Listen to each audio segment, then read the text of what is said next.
Good question. Nobody knows really.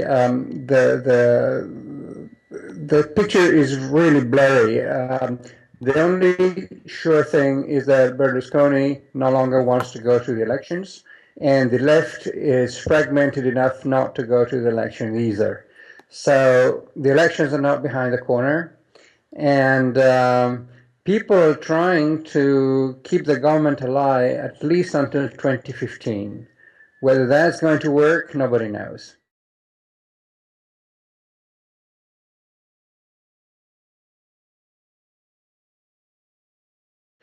It's virtually impossible.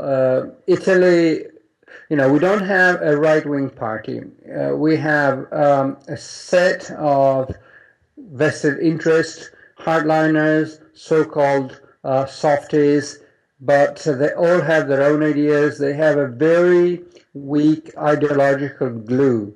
So it's very hard to have a right wing. There is no left wing either, because the left wing since the 90s is a coalition of old Christian Democrats, old Social Democrats, old communists, old Greens, and they have their own ideologies, their own interest groups backing them, their own history. So we are kind of trapped. Even the young guys don't have any history, any backup, and so they live by the day, and that shows.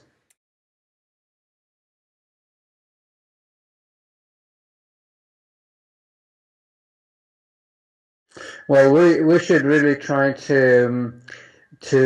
well, people say rationalize, but the name of the game is cut expenditure, and we have to cut expenditure, cut regulation, reform the judiciary deeply. And none of these things is being done.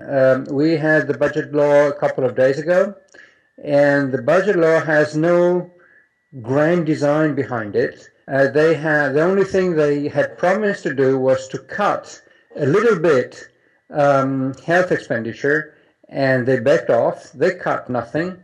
They promised they would cut pensions in the future, which is a very hot subject because pensions have already been cut dramatically.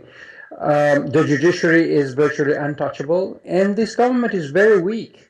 The point is that Italians never want to quit a job, I mean a governmental job, after they've got it. So they would do anything to stay in power, even when this means staying away or delaying the reforms that would be necessary.